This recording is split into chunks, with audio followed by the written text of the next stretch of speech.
Je suis foncièrement convaincue que pour pas forcément toutes les lectures, mais pour les plus importantes, pour celles qui compteront dans une vie de lecteur ou de lectrice, il y a des moments.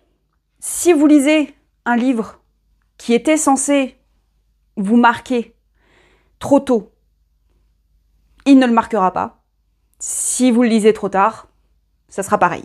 Et je suis profondément convaincue de ça, surtout avec la série, l'œuvre dont je vais vous parler aujourd'hui, puisque typiquement, cette œuvre-là, si je l'avais lue à la période où elle était hype, j'aurais vraiment pas accroché. Et du coup, c'est à l'âge honorable de 32 ans que j'ai découvert Nana de Ai Yazawa. Pour celles et ceux qui ne connaîtraient pas déjà ce monument du shoujo manga, nous allons suivre deux jeunes femmes qui montent sur Tokyo pour réaliser leurs rêves. L'une, c'est pour rejoindre son petit copain et devenir l'épouse idéale, et l'autre, c'est pour essayer de percer dans le milieu de la musique. Elles vont se rencontrer durant le voyage, alors que le train est arrêté sur les voies, puisqu'il neige très fort, et elles vont se rendre compte que non seulement elles ont le même âge, qu'elles montent toutes les deux sur Tokyo pour changer de vie, pour grandir, mais aussi et surtout, elles ont toutes les deux le même prénom, Nana. Et alors qu'elles se séparent, elles se retrouvent à peine quelques jours plus tard lors de la visite d'un appartement, et en échangeant un petit peu, en discutant, elles se rendent compte que ce serait beaucoup plus avantageux pour elles deux, puisqu'elles n'ont pas beaucoup de moyens, de vivre en colocation. Et c'est ainsi que ces deux jeunes femmes qui n'auraient jamais dû se rencontrer, et qui techniquement n'auraient jamais dû être amies, puisqu'elles sont aux antipodes l'une de l'autre, vont créer un lien amical plus que fusionnel. Et pour un souci de bonne compréhension, je vais bien sûr appeler Nana Komatsu Hachi, puisque c'est son surnom officiel, on va dire. Avant de commencer ma petite analyse, j'aimerais faire un petit trigger warning sur les violences conjugales, puisque c'est un des thèmes centraux de Nana. Donc je vais y faire référence. Si ça vous met mal à l'aise, je mettrai peut-être un petit symbole pour vous éviter un quelconque malaise, mais voilà. Dans cette vidéo, je vais vous parler plus du côté ressenti de lectrice et ce que j'en ai tiré de cette œuvre et ce que j'ai pu apprécier dans cette œuvre. Mais si vous avez envie de voir l'avis de quelqu'un qui est très passionné par Nana, je vous conseille vivement la vidéo de Lapin qui en a fait une très récemment sur Nana et qui est absolument incroyable et qui est vraiment très intéressante, qui elle a décidé de l'aborder un petit peu sous l'angle du professionnel, puisque j'ai analysé comment écrire des romans, etc. Mais je n'ai pas appris comment écrire des BD, des mangas, ce qui est le cas de Lapin, et je lui souhaite tout le succès qu'elle mérite. Donc si vous voulez voir vraiment un angle très professionnel et pour voir à quel point l'œuvre est bien menée et bien pensée, jusqu'à quel détail l'autrice est allée pour nous raconter cette histoire, je vous mets la vidéo dans la barre de description ou dans le petit i, si j'y arrive, parce que je crois qu'on peut mettre des vidéos dans le petit i qui ne sont pas sur la chaîne. Bref, Nana. Alors pourquoi j'ai bien fait d'attendre mes 30 ans pour lire Nana? Parce que Nana est une œuvre extrêmement mature, mais vraiment très mature.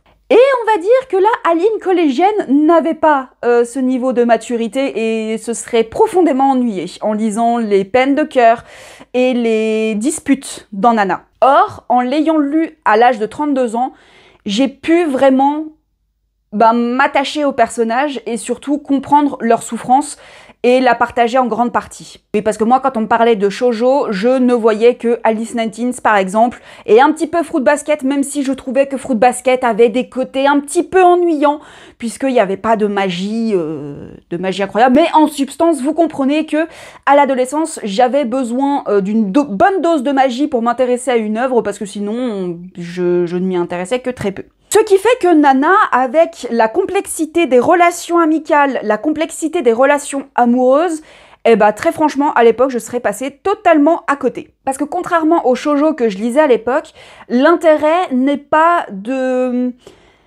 d'avoir l'intérêt amoureux, justement. L'intérêt n'est pas de voir comment est-ce que l'héroïne va conquérir l'élu de son cœur, c'est plutôt comment est-ce qu'on arrive à se dépatouiller quand on est jeune adulte, qu'on a de gros soucis d'attachement et de peur de l'abandon, dans des milieux qui sont pas des plus sains pour la plupart, surtout dans le milieu pop-rock, où on sait qu'il y a beaucoup de produits illicites qui peuvent y traîner, avec également des gens autour de soi qui se mettent en difficulté parce qu'ils estiment qu'ils n'ont pas d'autre choix, ou en tout cas qu'ils n'ont pas d'autres possibilités.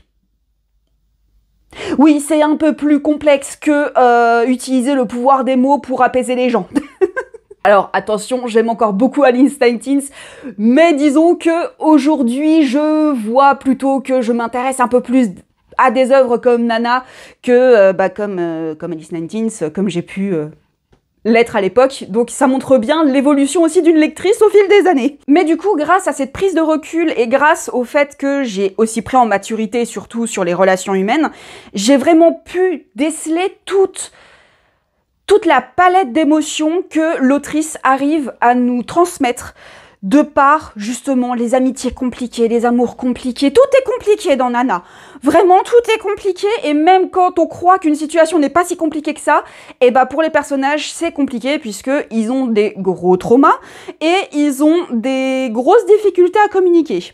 Ce qui arrive aussi très fréquemment dans la vraie vie. Mais du coup, on ne peut que s'attacher à ces personnages parce que Hachi, au départ, j'avais un peu de mal parce que je voyais son côté peur de l'abandon, un absolu besoin de montrer qu'elle est indépendante, que c'est pas une gamine, que c'est plus une gamine, qu'elle est capable d'être indépendante, etc. Donc au départ, je la voyais un peu... elle m'agaçait un petit peu, mais surtout parce que... elle me renvoyait à la moi de justement 20 ans, quelque chose comme ça, qui était un peu comme ça. Et Nana Osaki, est-ce qu'on nous avons besoin de parler de sa peur de l'abandon, qui est sa blessure fondamentale, je dirais presque, puisque ça vient jalonner toute l'œuvre, en tout cas du tome 1 au tome 21, on va dire, et c'est vraiment très bien traité parce que là aussi, on peut très facilement s'y retrouver. Mais du coup, on ne peut pas en vouloir aux deux nanas d'avoir énormément de difficultés à communiquer, puisqu'elles sont complètement empêtrées dans leur trauma et complètement empêtrées dans leurs valeurs, dans ce qu'elles pensent être la bonne vie, et par leurs préjugés aussi sur le monde de l'autre. On y parle aussi beaucoup des préjugés de genre sur les hommes et les femmes, sur justement les rôles qui sont assignés, notamment au Japon, sur le couple et ce que doit donner un couple qui est stable. Nous n'allons pas parler de Takumi dans cette vidéo parce que Takumi... Et là encore, je rebondis sur ce que Lapin disait dans sa vidéo, je vais vite fait parler de Takumi, mais très vite. Ce qui est intéressant avec Takumi, c'est que il n'est pas construit comme le grand vilain méchant pas beau, comme on peut le voir justement dans les shoujo mangas un peu plus habituels, mais on voit surtout un mec qui est un CON. Vous vous doutez que je fais partie de ces gens qui ne l'aiment pas, mais en même temps qui peut aimer ce caca. Je ne sais pas. Mais, mais ce qui est intéressant, c'est que y a certains moments où j'étais dérangée par ce personnage parce que j'étais en mode « Ouais, mais là, il est sympa quand même. Là, il est touchant. Là, il a une bonne relation avec Hachi. Même s'il la maltraite dès qu'il en a l'occasion, voilà, c'est juste un mec. » Et c'est comme ça que devraient être traitées la plupart des personnes qui font du mal à leur conjoint ou conjointe. C'est juste des gens lambda qui sont eux aussi pétris de préjugés et de convictions qui sont absolument abjectes, mais des fois, ils peuvent avoir de super moments. Et c'est rageant, hein. C'est très rageant. Et justement, avec ma vision du monde d'aujourd'hui, je vois en fait que Takumi n'est que ce qu'il n'est. Un CON, ça, on est bien d'accord. Mais c'est pas genre le monstre tentaculaire qui est absolument abject avec tout le monde.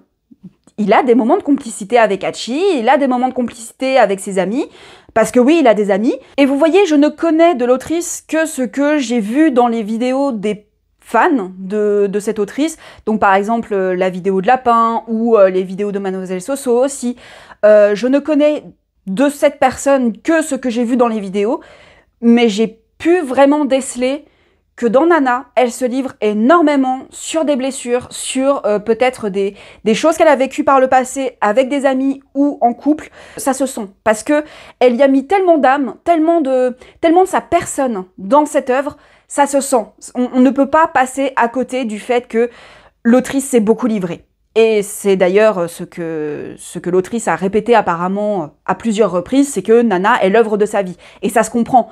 Vraiment, en plus, Nana ne peut pas être une œuvre qui ait pu rester aussi longtemps dans la culture populaire, qui ait pu rester aussi fort dans le cœur des fans, si ça n'avait pas été une œuvre très importante pour son autrice. Alors je vais vous avouer quelque chose, l'autre raison pour laquelle j'ai mis énormément de temps avant de lire Nana, c'est que je savais que la série n'est pas terminée, que ça s'arrête à quelques tomes de la fin. Du coup, je me disais, je vais attendre que l'autrice le fasse, qu'elle atteigne la fin, qu'elle sorte la fin. Bon j'ai attendu 15 ans quoi. D'un côté, il y a un côté frustrant parce que maintenant je sais où ça s'arrête et c'est absolument frustrant, surtout que on sent qu'il manque vraiment peu de tomes. Je dirais qu'il en manquerait peut-être 2-3 pour vraiment clôturer tous les arcs des personnages, pour clôturer tous les destins de ces personnages. Pour tout finir, il ne resterait que 2 ou 3 tomes, à mon sens. Cependant, comment terminer une histoire aussi importante 15 ans après? C'est ça la difficulté, parce que le Nana est très ancré dans les années 2000. Les téléphones qu'elles utilisent sont les téléphones à clapet qu'on a vus dans les années 2000. Ils s'envoient des mails pour discuter. Donc c'est très ancré dans les années 2000. Et vous imaginez Nana revenir 25 ans plus tard? C'est difficile, hein. Et je vais faire un parallèle un peu hasardeux avec One Piece, mais comment terminer une œuvre qui est aussi longue et qui est aussi complexe que Nana? Et je fais le parallèle avec One Piece puisque, je sais pas, ils sont à 130 tomes, je crois. Je plaisante. Ils doivent être au tome 110 ou 111, mais là aussi, la question se pose. Est-ce que l'auteur de One Piece va bien finir sa saga? Est-ce que les fans ne vont pas être déçus de ce qu'est réellement le One Piece et de la destination où les mène l'auteur? Là, la question se pose encore plus pour Nana, puisque, l'intrigue est absolument pas terminée. Et surtout, dans l'avant-dernier tome, il y a eu un énorme événement qui a chamboulé toute l'histoire. Et ça amène à une question des plus fascinantes. Comment terminer l'œuvre de sa vie alors qu'on l'a arrêté pendant 15 ans et que le monde a évolué à une vitesse fulgurante? Comment est-ce qu'on finit une œuvre comme ça? C'est le genre de questions que j'adore me poser. En sachant qu'il y a pas mal d'événements qui se passent cette année, puisque ça fait 25 ans que Nana existe, donc il y a eu pas mal d'éditions collector qui sont sorties, il y a également une collaboration avec Vivienne Westwood, et je rebondis encore une fois sur le fait que Ai Yazawa y a vraiment mis tout ce qu'elle aime. La musique et les vêtements, la mode. On sent toute la passion de l'autrice pour ces thématiques-là, sur la thématique des relations humaines aussi, puisque apparemment dans ses autres œuvres c'est aussi très développé, cette question des relations humaines, cette complexité de la relation humaine. Donc c'est ce qui me fait me dire que je lirai d'autres œuvres de Ai Yazawa, puisque j'ai vraiment été convaincue par Nana. On sent qu'elle y a mis tout son être. Mais du coup, est-ce qu'elle aura la force de terminer un jour cette série? Je le lui souhaite, puisque je pense que ça doit pas être facile de vivre avec, je suppose, cette culpabilité de ne pas donner cette fin aux lecteurs et lectrices. Et je ne peux que comprendre également la vision des lecteurs et des lectrices, des fans surtout, qui attendent cette fin et qui, surtout, qui espèrent un dénouement heureux pour tous leurs personnages. Du coup, maintenant, je fais partie du club. Voilà. Enchantée de faire votre connaissance, à tous les fans de Nana qui attendent depuis. Je comprends, et maintenant, je vais attendre. J'ai envie de partager cette reconnaissance que j'ai pour Ai Yazawa, pour m'avoir transmis énormément d'émotions, pour m'avoir transmis aussi une partie de sa vie. Et ça se sent. On sent vraiment que elle a eu beau fictionnaliser énormément de choses. Il y a des choses qu'elle a vécues dedans. Et j'espère que ce ne sont pas les plus horribles. Je le lui souhaite en tout cas. Et je lui souhaite qu'elle arrive à mettre un point final à cette histoire, si elle y arrive, si elle le souhaite. Et si c'est trop pour elle, eh bien, merci quand même pour cette œuvre, parce que je ne peux que reconnaître le côté grandiose de cette œuvre. Et pour une fois, j'ai pas eu besoin d'images horrifiques ou d'images sanglantes, d'images magiques pour être transcendée par une œuvre. Et vraiment, je remercie l'autrice pour ça, quoi. Je pense que je vais arrêter cette vidéo ici, qui est un peu entre l'analyse et le ressenti de lecture, les questions philosophiques, tout ça. Je vais m'arrêter là, puisque j'ai partagé tout ce que j'avais envie de partager. Et je vous remercie de m'avoir écouté. Et allez voir vraiment la vidéo de Lapin, parce qu'elle est vraiment très intéressante.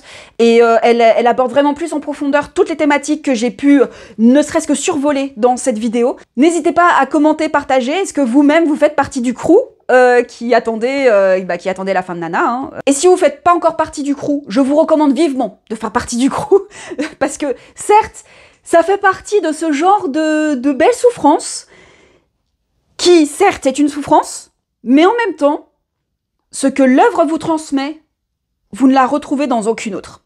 Et je vous dis à très vite pour une prochaine vidéo.